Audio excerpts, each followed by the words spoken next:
Qué alegría poder saludarte. Estamos una lección más para poder compartir en este programa de Biblia Fácil por la TV Nuevo Tiempo. Me alegra que puedas estar allí del otro lado junto a la familia. Me alegra que puedas dejar aquí también tus preguntas, tus reacciones. Hay tanta gente que nos escribe de diferentes lugares del mundo diciendo cómo están aprendiendo, visitando también una iglesia para seguir aprendiendo sobre esta grande verdad que es sobre el santuario. Así que bienvenido una vez más. Está comenzando Biblia Fácil en esta temporada especial. Ya te diste cuenta que aquí nosotros tenemos un escenario muy parecido a lo que Dios mandó construir a Moisés para hablar acerca del santuario. Bienvenido una vez más, nos alegra tener tu compañía y ya sabes que aquí también estamos con otros amigos que vienen de diferentes países para poder estudiar este fascinante tema. Y como ya es de costumbre, nosotros aquí tenemos un regalo para ti y yo quiero ofrecerte una vez más. Se trata del DVD Santuario, el Camino de Dios. Todo lo que tienes que hacer es enviarnos ahora mismo un mensaje a este número de WhatsApp, más 5512 98 100 14 60. En este momento hazlo, no esperes para mañana y acompáñanos en este estudio y vas a profundizar más tu conocimiento acerca de este fascinante tema. Tuve el privilegio de viajar hasta Israel para poder grabar este DVD y realmente es con mucho cariño donde grabamos estos temas que hablan sobre el plan de salvación a través del santuario. Muy bien, y como siempre estamos listos aquí para poder abrir la palabra de Dios. En el programa anterior ya hablamos que hay un santuario en el cielo, que es la morada de Dios, es el centro del gobierno de Dios. Sin embargo, ese santuario un día fue contaminado por un ser que fue creado perfecto. A partir de allí el santuario asume una nueva función, que es la función soteriológica, que significa que Dios está allí listo para salvarnos y Él está haciendo todo lo posible para nuestra salvación. Se convirtió en el centro de operaciones de salvación para el ser humano. Mientras Dios intenta salvar, el diablo intenta destruir. Es ahora de nuestra elección que depende a dónde queremos ir. O estar de parte de Satanás, donde Él nos va a destruir lentamente, o acercarnos al santuario celestial, donde está Cristo para salvarnos. Hoy vamos a hablar acerca del santuario terrenal. ¿Qué muebles tenía ese santuario? ¿Qué cosas se hacían en ese santuario? Y vamos a abrir nuestro corazón antes de poder abrir la palabra de Dios. Y nuestros amigos allí en casa también están listos para este estudio. Como ya fui mencionando, hoy hablaremos sobre el santuario terrenal. En la lección anterior aprendimos de que hay un santuario celestial, que es la morada de Dios. Muy bien, ¿cómo es que ese santuario se trasladó a la tierra? Vamos a colocarnos un poquito en el contexto para ver por qué fue hecho aquí en la tierra un santuario por orden de Dios que le dio a Moisés. ¿Recuerdan ustedes que en el santuario estaba un ángel perfecto? No uno, todos los ángeles perfectos. Pero uno de ellos, llamado por Isaías y Ezequiel, querubín protector, que era Lucifer, un día se rebeló. Querubín protector significaba que él estaba en el santuario ocupando una función especial, protegiendo ¿qué cosa? La ley de Dios. Satanás conoce que la ley de Dios es el centro de su gobierno y él atacó el carácter de Dios y atacó su ley. Vamos a ver en las próximas lecciones que Satanás odia la ley de Dios, porque la ley habla sobre quién es Dios, sobre su carácter. Dios es amor y es justicia. ¿Y dónde se ve su amor y justicia? En su ley.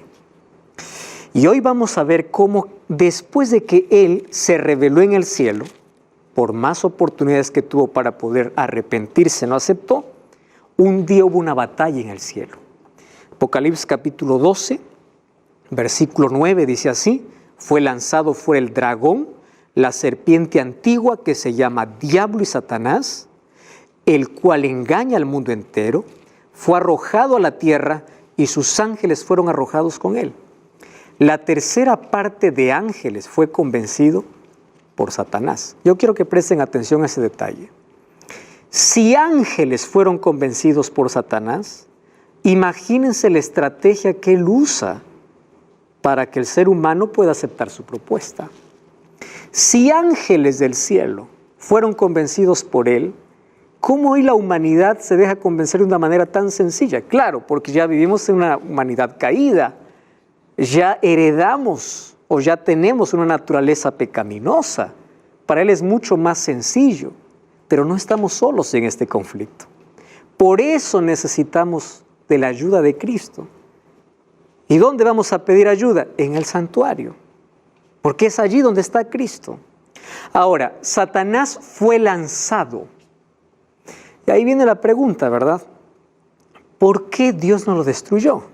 No sé si ustedes se preguntaron alguna vez. Nos hubiésemos evitado todo este problema. Se rebeló, Dios dice, ¿sabes qué? Este rebelde va a ser destruido. Si Dios hubiese destruido, probablemente no habría pecado hoy, no habría sufrimiento, no habría muerte. Esa es una de las preguntas, de los cuestionamientos que muchos ya se hacen.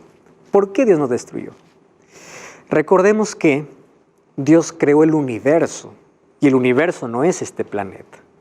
Nosotros somos parte de ese universo. Cuando ustedes ven allí en imágenes qué parte nosotros ocupamos en el universo, realmente es una insignificancia. Ahora, cuando Dios crea el universo, Dios crea seres también en otros planetas que nosotros no conocemos, no sabemos dónde están ellos. La ciencia ha descubierto que hay planetas sin vida, etc. Eso es todo lo que el ser humano descubrió. Pero en el universo hay otros seres creados. Y en el cielo, Dios al crear a todos los ángeles, los creó libres, por supuesto. ¿Qué hubiese pasado si cuando Lucifer se rebeló, Dios hubiera matado a Lucifer? ¿Saben qué cosa hubiese pasado? Se hubiese quebrado la armonía en el universo. A la verdad, con la entrada del pecado ya se quebró la armonía. Pero ¿qué cosa estaba en juego? El carácter de Dios. ¿Cuál es el carácter de Dios? Dios es amor. Dios es justicia. Ahora, vamos entonces a pensar en lo siguiente. Si Dios hubiese eliminado a Satanás cuando él pecó, hubiese quedado por toda la eternidad la duda. Probablemente él tenga la razón. ¿Por qué Dios lo mató? Seguramente tiene la razón. Imagínate que tú estás un día en un lugar y viene alguien acusándote, diciéndote, tú eres un ladrón, tú eres un mentiroso, tú eres esto, tú eres el otro. Tú tienes poder y dices, yo le voy a matar.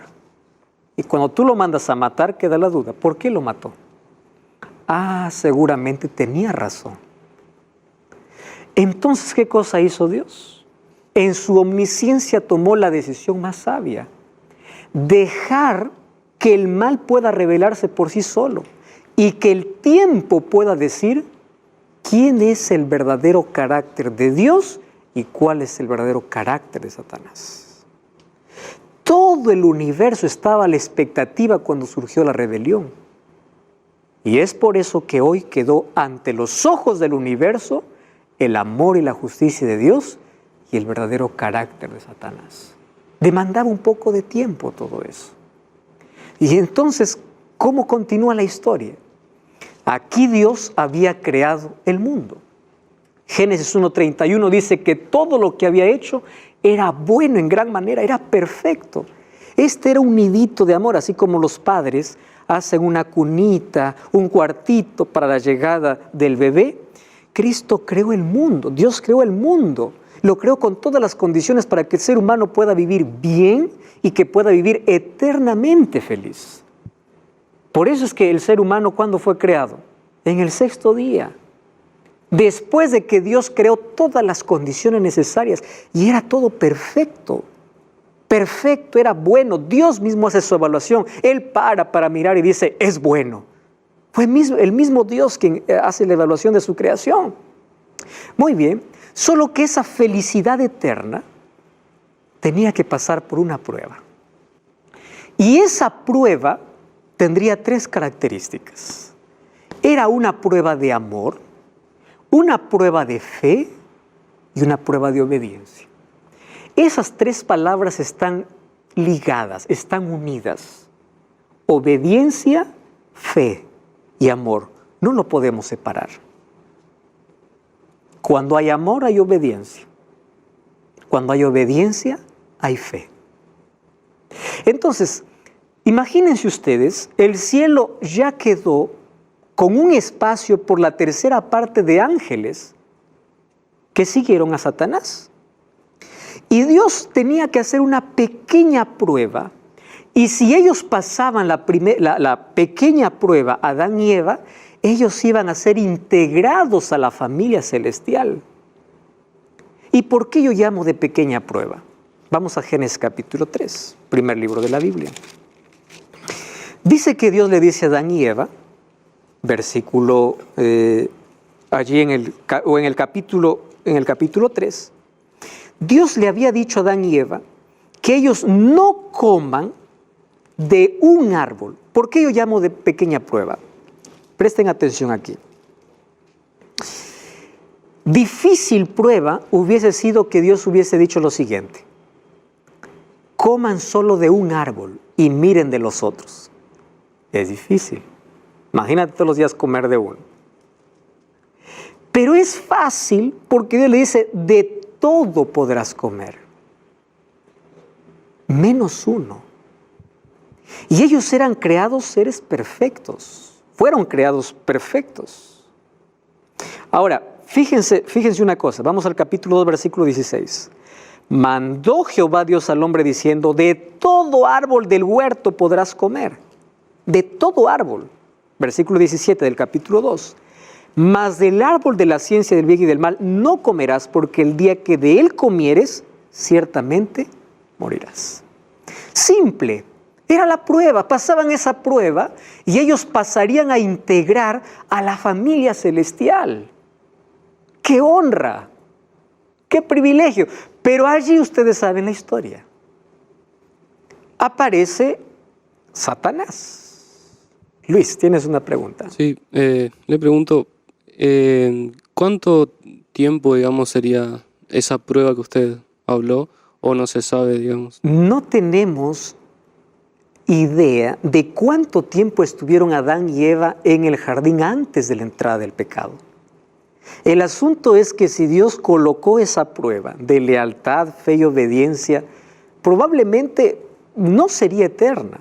Recuerda que ellos estaban creados para obedecer a Dios. Ellos no tenían la tendencia que hoy tenemos de desobediencia. Entonces, si la prueba hubiese continuado allí, ellos tendrían el placer de amar a Dios, de servir a Dios y de ser fieles a Dios. No tenían la naturaleza pecaminosa que hoy tenemos de ser tentados y nuestra inclinación siempre es hacer el mal. Esa prueba era pequeña, no sabemos por cuánto tiempo sería. El asunto es que allí en ese periodo de prueba vino Satanás. Y me llama la atención un detalle. Vamos al Nuevo Testamento. Segunda de Corintios 11:3. Miren lo que dice el apóstol Pablo. Segunda de Corintios capítulo 11, versículo 3. Dice así: pero temo que como la serpiente con su astucia engañó a Eva. ¿Qué cosa usó el diablo? Astucia. Él es muy astuto y sutil. ¿Cómo lo hizo? Dice el versículo 3. Vuestros sentidos sean de alguna manera extraviados de la sincera fidelidad a Cristo. Voy a hablar un poquito de la astucia. Ustedes saben que el diablo no ha cambiado de plan, pero el ser humano siempre cae en el mismo. Su plan tiene más de 4.000 años, porque más o menos hay más de 4.000 años desde la creación hasta acá. El mismo plan. ¿Qué cosa usa? Él es estratega. Él no hace las cosas por hacer, él tiene un plan. Y él es astuto. ¿Cómo usa su astucia? Número 1, nunca da la cara. Siempre se disfraza. ¿Quiere arruinar la vida de alguien? Él nunca da la cara, se disfraza. Arruina la vida de una señorita tras un chico lindo. Arruina la vida de un ser humano que está buscando un poco de placer tras una botella de licor, que probablemente después viene a ser sabroso y nunca da la cara, nunca da las consecuencias, la enfermedad, el problema. No, siempre se presenta en una caja bonita, siempre se presenta en algo bonito. Y usó la serpiente porque la serpiente no es como lo que hoy conocemos, era el animal más lindo que había en la creación. La serpiente volaba, no se arrastraba. Recuerden que él se arrastra después de la maldición. que Dios le da. Le dice, te arrastrarás y polvo comerás. Eso después de la maldición. Pero antes no se arrastraba. Era el animal más precioso. Número 2. Él siempre tergiversa la verdad. Ojo con la astucia. Vamos al capítulo 3, nuevamente de Génesis. Miren lo que dice versículo 1. Dijo a la mujer, con que Dios ha dicho de todo árbol del huerto no podréis comer. Usa la verdad, pero ¿qué cosa hace? Lo cambia. Ustedes no se sorprendan cuando haya pastores que usan la Biblia para cambiar, líderes que usan la Biblia cambiándola, instrumentos de Satanás que usan la palabra cambiándola. ¿Dios había dicho que no coman de todo árbol? No, pero Él usa parte de lo que Dios dijo para sembrar duda. Cuando el diablo coloca duda, es peligroso. Ahora, no es peligroso dudar, es peligroso abrigar la duda. Tú puedes cuestionarte, tú puedes dudar, pero cuando el diablo consigue colocarte duda en la mente, anda y confía en las promesas de Dios. Eso es fe. La fe desplaza la duda. La duda es un arma letal del diablo. Con que Dios os ha dicho, está usando parte de la palabra de Dios. Y otra cosa, ¿qué cosa usa? Los sentidos. El diablo usa los sentidos. Miren, ve. Primero, ¿qué cosa usó? El oído, porque la serpiente hablaba. ¿Qué más usó Satanás? La vista, porque Eva, ¿qué cosa? Vio el fruto. ¿Qué usó? El paladar, porque Eva comió. ¿Qué cosa usó? El tacto, porque Eva tuvo que recibir. ¿Qué cosa usa? Sentidos. ¿Por qué el mundo está hundido en vicios? Sentidos. No puedo dejar el licor. ¿Por qué? Gusto. No puedo dejar la droga. ¿Por qué? Sentidos. Caigo siempre en pecado. ¿Qué? Vista. No me puedo controlar. Sentidos. El diablo quiere tomar posesión de los sentidos. ¿Cómo entra la mente? Por nuestros sentidos. ¿Qué escucho? ¿Qué veo? Eso es lo que voy a hacer. Eso es lo que voy a hablar. Es una estrategia diabólica. ¿Y qué cosa hizo entonces Satanás? Él usó su astucia. Y ojo, él hizo hasta un milagro. ¿Cuándo has visto que una serpiente habla? No crean todos los milagros, porque no todo milagro viene de Dios. La serpiente habló y eso no significa que ese milagro venía de Dios. Tú puedes ver tantos milagros en la vida y no puedes decir que ese milagro es de Dios. El diablo también puede hacer milagros para convencerte de sus mentiras. Cristian. Sí, mi curiosidad es lo siguiente. Adán y Eva cayeron a la astucia del Satanás y a la prueba que Dios le dio, ¿verdad? Para obedecer. Ahora mi pregunta y mi curiosidad es lo siguiente. ¿Cómo el diablo o el ángel cayó del cielo? ¿Cuál fue su prueba? ¿O cuál fue su... Satanás no tuvo ninguna prueba. Él se reveló por propia elección. En el cielo el ambiente era de adoración y de servicio por amor. Pero un día, cuando vamos a Isaías capítulo 14, dice que él dijo en su corazón, subiré al trono, y él quería ser adorado. Y él entonces empezó a diseminar entre los ángeles diciendo, Dios es injusto, solamente él es adorado. ¿Por qué solamente él? Y puso en él mismo, desvirtuó la ley de Dios. Entonces ellos no tenían una prueba específica porque todos estaban allí diseñados, estaban dispuestos a obedecer. Por eso es que la entrada del pecado es ilógica e irracional. Es más, hasta incomprensible. Es un misterio que en el cielo se resolverá. Otra pregunta. Cuando Dios le da prueba a Adán y Eva, todo bien, pero Dios permitió que Satanás le indujera a que... Ahí está el poder de la elección. ¿Cómo es que tú vas a tener poder de elección si no tienes dos opciones? Si tienes una sola opción, tú no tienes poder para elegir. Pero si tienes dos, tú sí eliges. Entonces, esta prueba que es colocada para Adán y Eva, tenían las opciones, pero aquí había un asunto interesante. Dios ya los había advertido. Entonces, amigos, así fue como cayeron nuestros primeros padres. Y ahí aparecieron los dos primeros sentimientos a la entrada del pecado. Vamos a Génesis 3. Dice que Adán se escondió porque tuvieron miedo. Aparece el sentimiento de vergüenza y de miedo. ¿Por qué? Porque estaban desnudos. ¿Qué cosa perdieron? La ropa divina. Ellos estaban vestidos con un manto de justicia, con la gloria de Dios. No era una ropa como la que hoy usamos. Cuando ellos se dan cuenta que están desnudos, empiezan a hacer sus hojas de higuera, aparece Dios en el huerto diciendo, ¿dónde estás? No era porque Dios no sabía. El plan de salvación comienza con una pregunta. ¿Dónde estás? No porque Dios no sabe dónde estás, sino para que tú puedas ver que el lugar donde estás no es tu lugar. No es que Dios no sabe. Tú no sabes dónde estás. Dios no se perdió, es el ser humano que se perdió.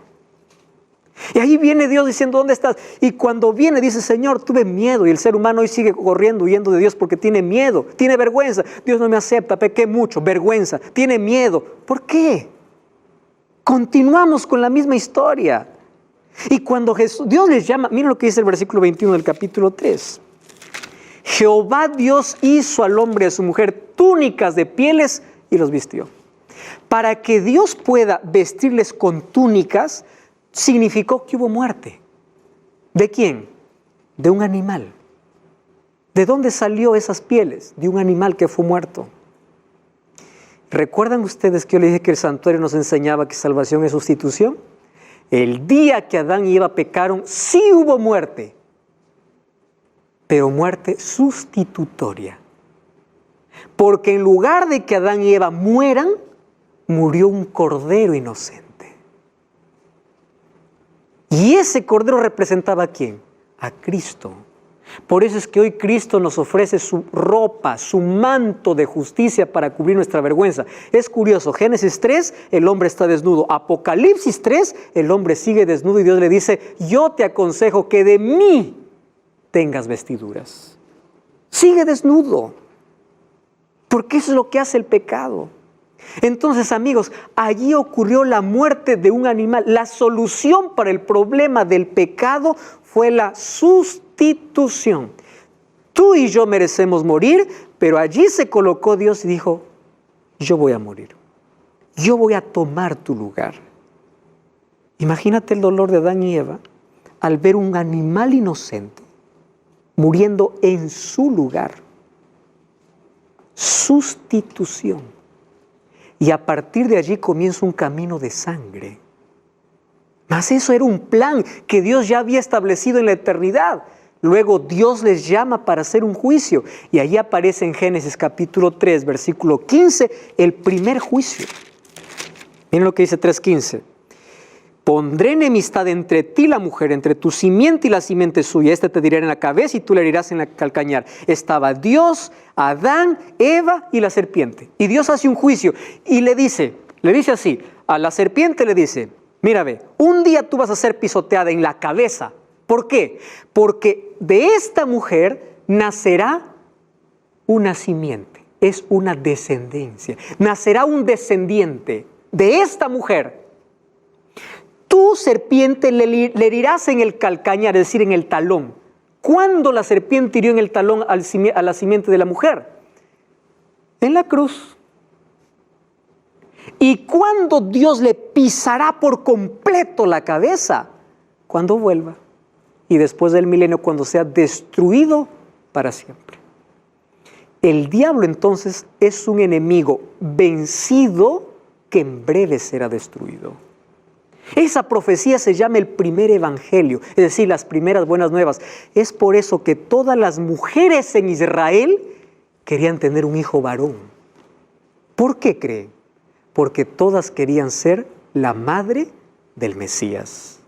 Si ustedes van para Génesis capítulo 4, dice, conoció el versículo 1, conoció Adán a su mujer Eva, la cual concibió, dio a luz a Caín y dijo, por voluntad del Señor he adquirido un varón. Cuando vamos al idioma hebreo, que es el idioma original, dice que Eva dijo, por voluntad de Dios he tenido al Señor.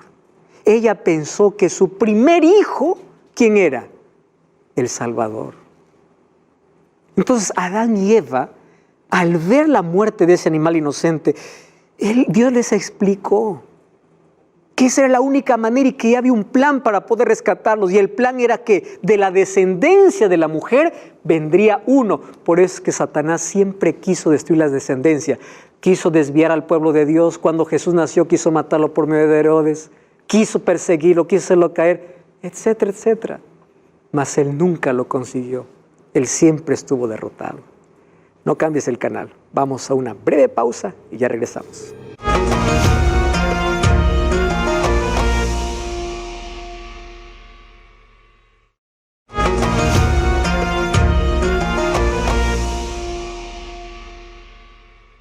Y estamos de regreso, esto es Biblia Fácil y yo aquí en mi mano tengo un regalo que hoy puede estar en tus manos. Se trata del DVD Santuario, el Camino de Dios, porque ese es el título incluso de esta temporada, El Camino de Dios.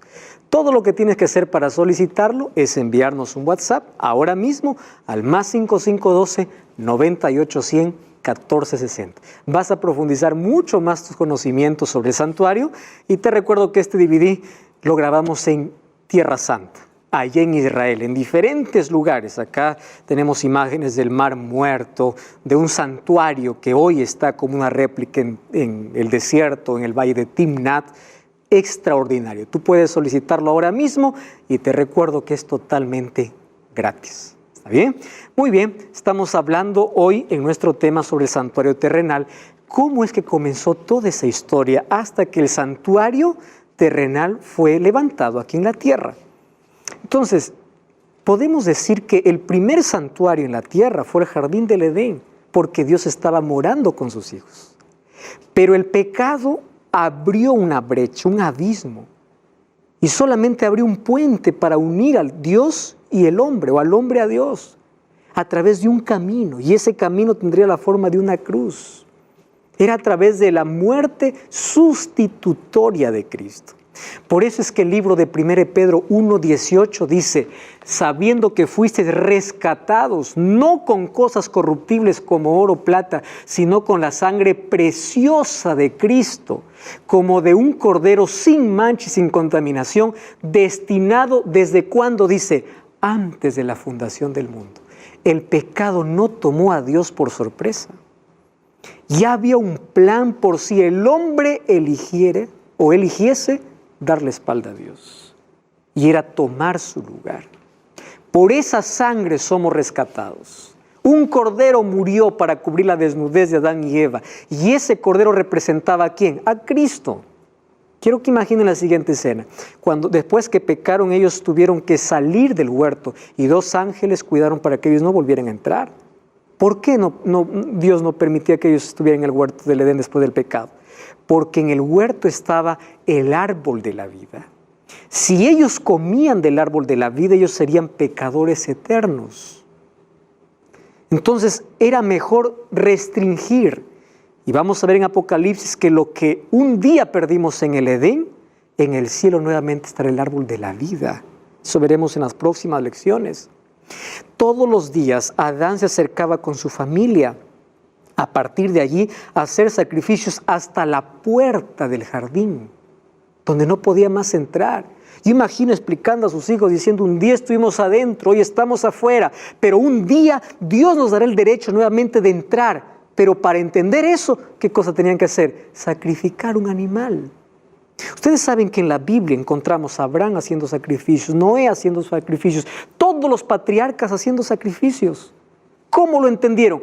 Porque en Génesis 3 se comprendió el plan de salvación. Hasta que ese camino de sangre o esos sacrificios que apuntaban a la llegada del Mesías, un día se convirtió en un santuario. Después que Dios ya libertó a su pueblo de la esclavitud de Egipto, Dios le dice a Moisés, ya leímos ese texto, ¿verdad? Éxodo 25:8, vamos a volver allá, dice, me harán un santuario. Y ya vimos en el primer programa que no será como tú quieres, será como el modelo que yo te dé, porque existe un santuario real que está en el cielo. Dios dio las instrucciones, los detalles, la forma, los materiales, incluso la madera. No sería de cualquier madera. Miren, Dios es un Dios detallista.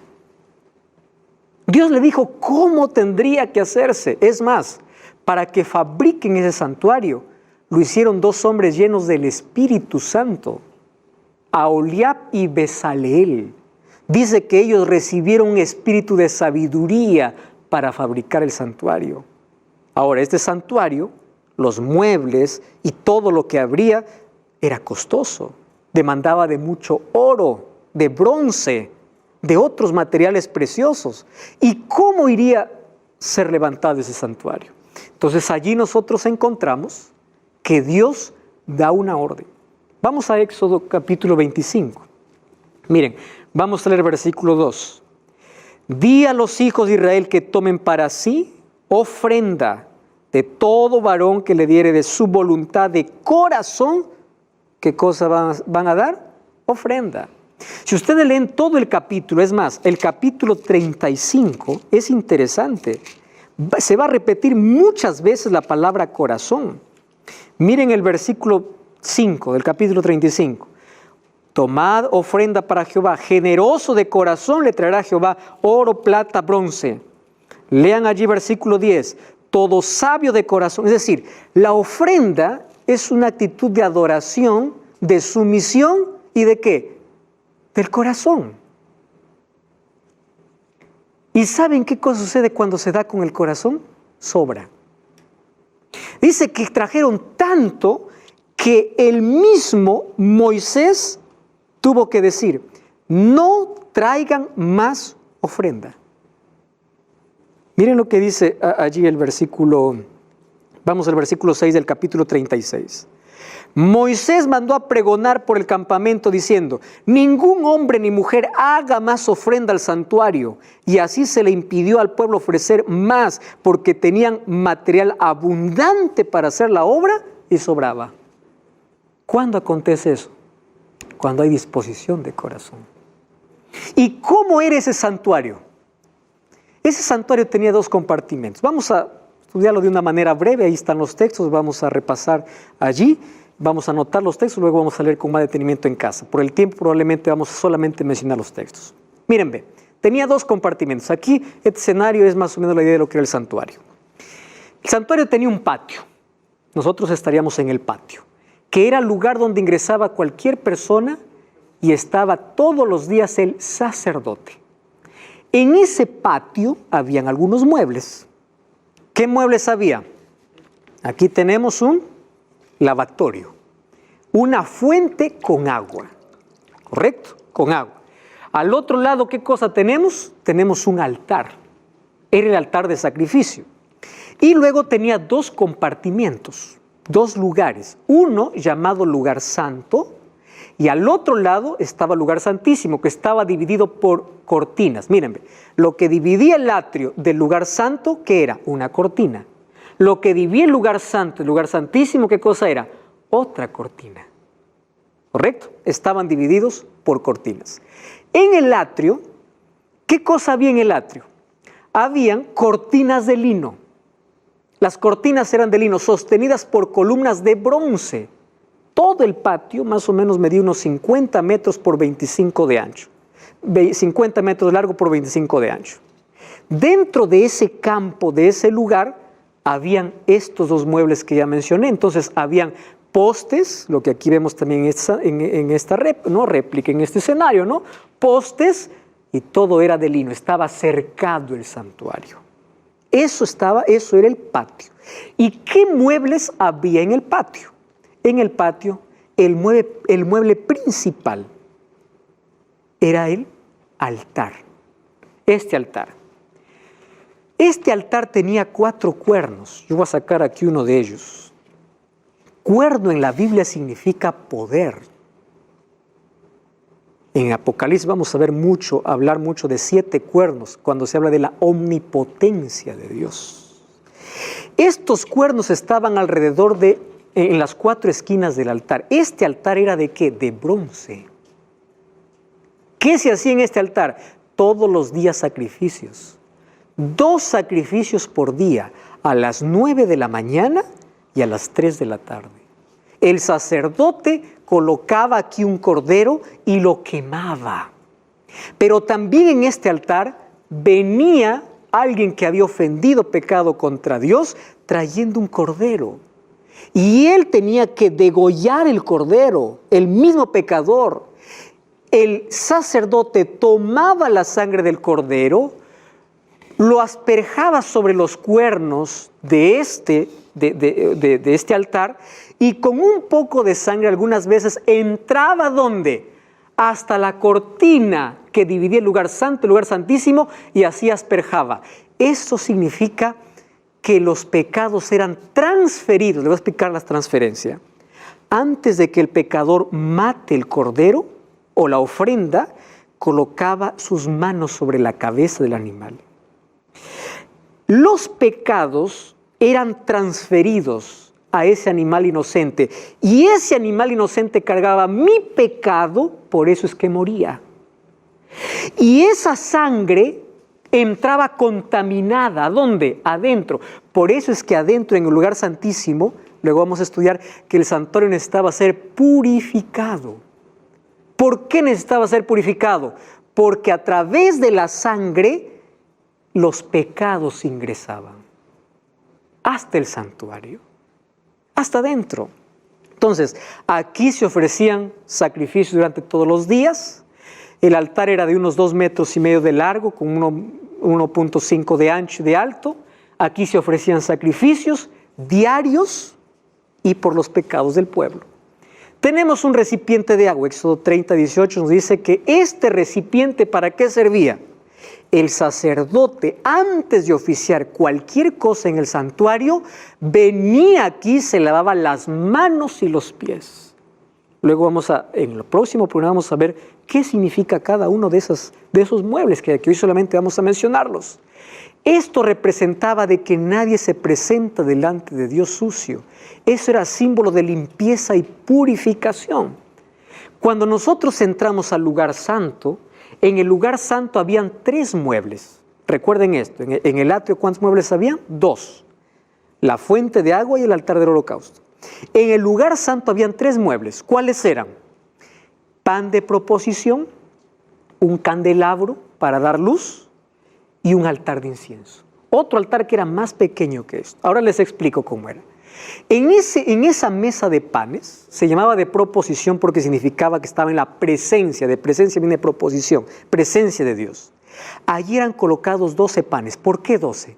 Porque representaba cada tribu que Dios proveía de alimento. Mas ese pan también representaba a Cristo, lo vamos a ver después. Cada semana esos panes eran cambiados. Los únicos que podían comer esos panes eran los sacerdotes. Porque eso todo era símbolo.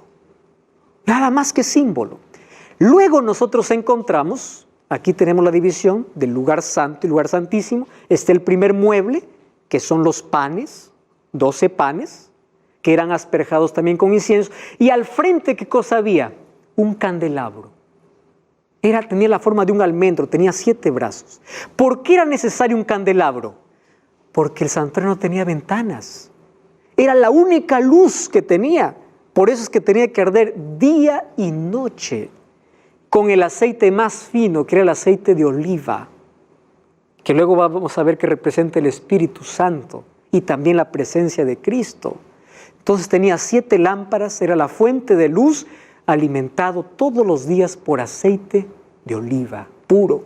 De ahí encontramos un altar que era más pequeño que el altar del holocausto. ¿Qué había en ese altar? Ese altar estaba justo entre el lugar santo y el lugar santísimo. En ese altar se quemaba incienso. ¿Y por qué se quemaba incienso? ¿Ustedes alguna vez han estado en un lugar donde hubo sangre? La sangre tiene un olor. Imagínense si todos los días ingresaba sangre hasta el santuario, el olor que habría allá. Entonces, para poder diseminar ese olor, era necesario, ¿qué cosa? Incienso. Y ese incienso, o ese altar, medía 1 metro de alto, 50 centímetros de largo y de ancho. Era parecido con el altar de sacrificio porque tenía 4 cuernos. Y allí se quemaba incienso todas las mañanas y toda la tarde. Con esa fragancia se despedía el mal olor que entraba por medio de la sangre.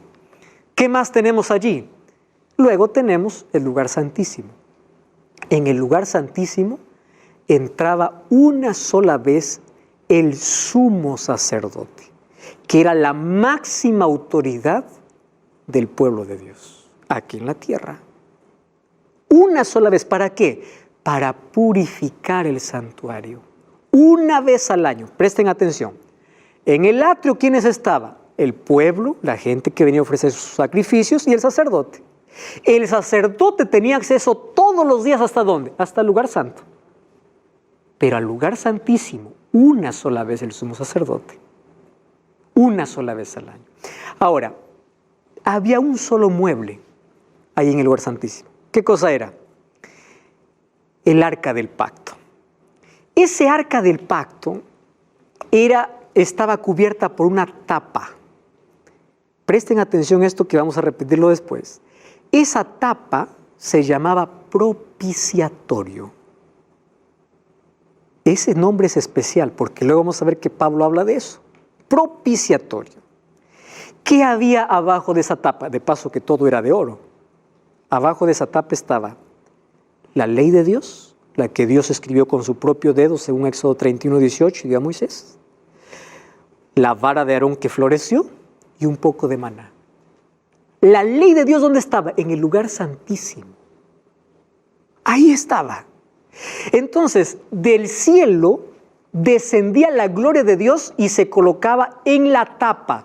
El sumo sacerdote, cuando entraba para hablar con Dios y hacerse la purificación del santuario, hablaba con la presencia de Dios que estaba encima del propiciatorio, pero para entrar, el sumo sacerdote tenían que entrar purificados, sus pecados habían tenido que ser perdonados, porque si no, moría en la presencia de Dios. Esa gloria que descendía se llamaba Shekinah. Shekinah significa la gloria de Dios. Y ahí habían 2 querubines, ¿recuerdan del ángel protector? 2 querubines encima de la tapa. Esa arca del pacto tenía la ley de Dios, tenía 1 metro de largo por 70 centímetros de ancho y alto, y allí se manifestaba, ¿qué cosa? La gloria de Dios. ¿Es dónde? En el lugar santísimo. Cuando vamos a Éxodo capítulo 40, vemos que la construcción del santuario demoró medio año, 6 meses. Y después de 6 meses, todo el pueblo se reunió para ver cómo Dios descendió.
Para vivir con ellos. ¿Cómo descendió? A través de una nube de fuego. ¿Y saben qué decía el pueblo de Israel? Cuando esa nube de fuego, fue nube de fuego en la noche y era una nube que los cubría del calor en el día. Cuando ese fuego que los calentaba en la noche se movía, el pueblo tenía que moverse. Cuando esa nube paraba, el pueblo paraba. Dios moraba con su pueblo.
acampaba en medio de su pueblo.